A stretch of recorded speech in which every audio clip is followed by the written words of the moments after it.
métier, que le bâtiment, j'ai fait le tour. Enfin, j'ai un peu discuté comme ça, et puis finalement, voilà, j'ai passé les tests psychotechniques, ça c'est le premier souvenir. Puis après... Vous pouvez nous raconter ces tests-là, oui. En quoi ça consistait? Ah ben c'est des tests de dextérité manuelle. Je me souviens plus exactement des objets qu'on avait. On avait un certain temps pour les mettre dans un certain ordre.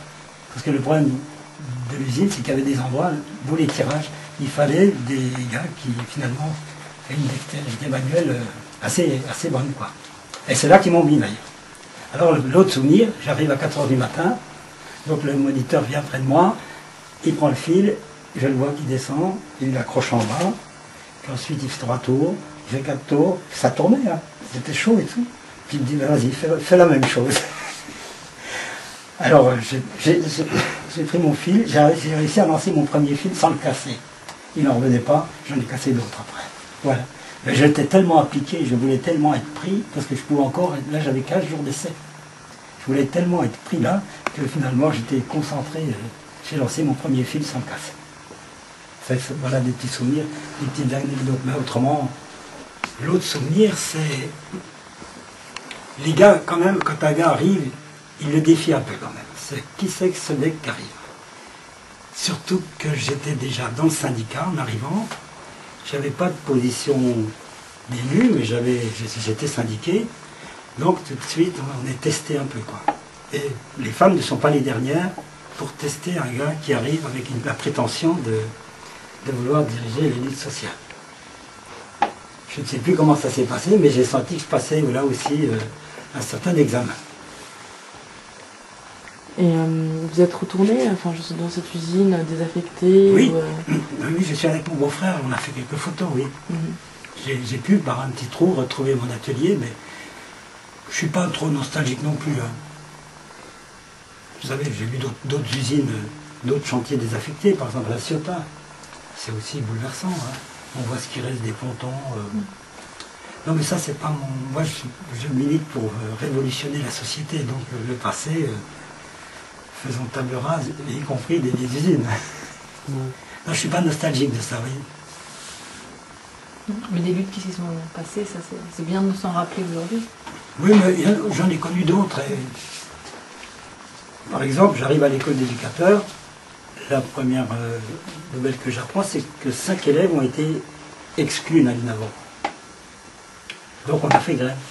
Et c'était en même temps que l'usine LIP. Et donc, pour faire peur à la direction, on a associé notre grève à la grève des LIP. Enfin, on allait avec eux dans leurs manifs et tout. Et finalement, les 5 ont été repris. Mais ça a duré un mois. Et là, je pense sincèrement que sans l'expérience que j'avais, il y avait sûrement peu de chance pour que les élèves l'emportent. Et comment ça se passe concrètement, la solidarité pendant une grève qui dure un mois? Parce que voilà, on n'a pas de salaire, comment ça... c'est intéressant de... C'est vrai ça.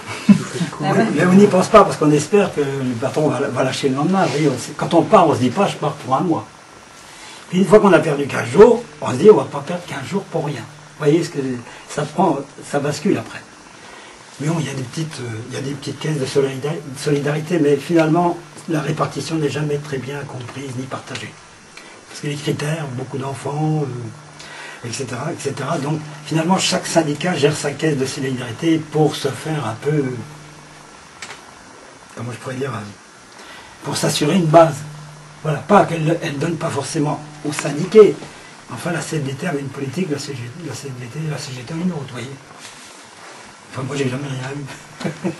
Parce que les jeunes, ceux qui n'ont pas d'enfants, ils ne viennent pas à la solidarité. Mais en fait, c'est des trucs qui sont plus empoisonnants qu'autre chose, ça. En fait, les gars, ils savent qu'ils perdent, et ils perdent. On met une année pour récupérer, quoi. Moi, 68, ça m'a coûté une année, quoi, pour me retrouver à flot. Mais il y a l'enjeu, vous comprenez, et puis il y a la fierté. Je voudrais vous dire quand même que, quand je vois les ouvriers de Rhodia, là, retraités, ils n'ont pas la même allure, ils n'ont pas la même posture que les autres. Rares sont ceux qui ont l'air écrasés. En fait, ils ont toujours l'allure de gens qui ont fait leur boulot, puis qui se sont battus, puis qui se sont fait respecter. C'est assez rare, ça. Donc, ce ne sont pas des gens qui sortent laminés, usés. Il y en a qui sont malades, hein, j'en vois de temps en temps au marché. Mais je trouve qu'ils ont toujours ce côté digne. Et ça, c'est la lutte. C'est certain, ça. Et souvent, quand on s'est fait respecter, on a perdu, mais on est quand même content. Sans ces sentiments de dignité que les patrons, finalement, souvent bafouent, méprisent, je pense qu'il y aurait beaucoup moins de grèves. C'est pas la part du gain uniquement.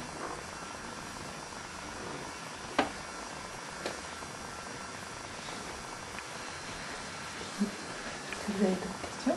Moi j'aurais une question. Est-ce que vous pouvez nous parler un petit peu, justement, vous parliez de culture tout à l'heure, de Oui. l'héritage culturel qu'il y a eu autour de l'immigration, autour du CCPPO Oui, j'ai repris leur livre. J'ai pas fait ça, moi, mais je pense que c'était peut-être pas ça qu'il fallait faire non plus. Parce que, excusez-moi, vous voyez, les ouvriers, ce ne sont pas des petits bourgeois. Et même en faisant accéder des ouvriers à une culture qui n'est pas forcément destinée à eux, en leur faisant des prix modiques, c'est vrai que c'est pas mal. Mais franchement, Victor Hugo, franchement, même Camus, pour un ouvrier, c'est pas forcément quelque chose qui va l'aider beaucoup. Vous voyez. Donc, il y a chez les militants syndicalistes de temps en temps quand même une tendance à vouloir imiter les petits bourgeois. C'est un milieu qu'ils découvrent, qu'ils fréquentent, parce qu'ils sont arrivés à pénétrer ce milieu-là pour des tas de liens, et ils admirent ce milieu-là, et finalement c'est ça qu'ils offrent comme culture à la classe ouvrière. C'est pas négligeable, mais la classe ouvrière, sa culture, c'est surtout une culture de classe. Sinon, ça ne l'aide pas vraiment. Alors ça, je l'ai appris après avec les trotskistes. On créait des journées d'entreprise, des journaux d'entreprise, et finalement, ces journaux d'entreprise mettaient en valeur les faits, tout ce qu'il y avait, le point de vue des ouvriers dans l'usine, qui finalement était souvent bien meilleur que celui de leur chef et du patron. Et ça, c'est une culture de terrain et qui s'apprend. Ça ne veut pas dire qu'il ne faut pas être cultivé soi-même. Mais je pense qu'il faut surtout cultiver les cadres de la classe ouvrière, les militants. Mais le militant Durand, lui, l'ouvrier Durand, ce dont il a besoin, c'est que quand on lui dit ben, c'est ça qu'il faut faire, ben, c'est que ce soit faisable, juste et puis nécessaire.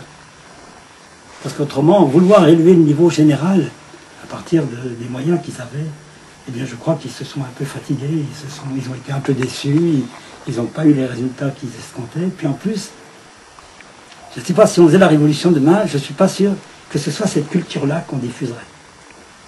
Je pense qu'il y a une nouvelle culture qui naîtrait, et je ne peux pas vous dire laquelle. Le sentimentalisme, le romantisme, si vous voulez, c'est pas mal, c'est bien. Mais finalement, si ça manque aux ouvriers, c'est pas ça qui leur manque le plus. Enfin, je ne sais pas si vous voyez ce que je veux dire, mais l'esthétique, vous voyez, c'est quelque chose qui finalement plaît quand même aux gens qui ont déjà le minimum, qui le gagnent sans trop s'user quand même. Hein, c'est quand même un petit cadeau réservé, pas à une élite, mais qui est réservé quand même à un milieu social qui profite un peu de retomber, qui vit quand même un peu plus dans l'aisance. Ouais, après, je pense qu'il y a quand même beaucoup d'artistes qui, peut-être, après coup, se sont retrouvés, enfin, ont vu leur œuvre enfermée, en effet, dans un milieu un peu, à destination d'un public bourgeois, mais je pense qu'il y a beaucoup d'artistes ou d'écrivains qui voulaient s'adresser à tous, et notamment aux plus pauvres, et je pense que c'est bien d'essayer de recréer ces connexions-là. Oui, mais quand on regarde une révolution, si vous me permettez, la révolution russe, elle a engendré une génération de nouveaux artistes, de nouveaux écrivains, de nouveaux cinéastes. Ce n'était pas ceux d'avant. Ceux d'avant étaient plutôt quand même contre. Ils résistaient plutôt parce que ça bouleversait tout, y compris leur statut. La nouvelle génération qui est sortie, personne ne l'attendait.